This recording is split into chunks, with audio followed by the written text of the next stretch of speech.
para pak ditësh, ju gjithë edhe gjithë Devollit ishin dëshmitar të një skene që tregon se ku ka rënë pazari i opozitës në Shqipëri. Dederoa Golli ishte deputeti i opozitës, nuk ishte deputeti i pushtetit,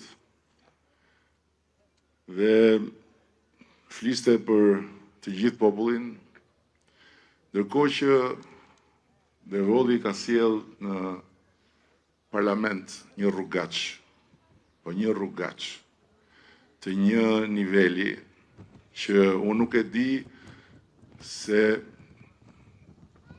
në cilën vjersh të drejtoroa Gollit mund të gjente vend, po ma hamendja tek fjala kokbosh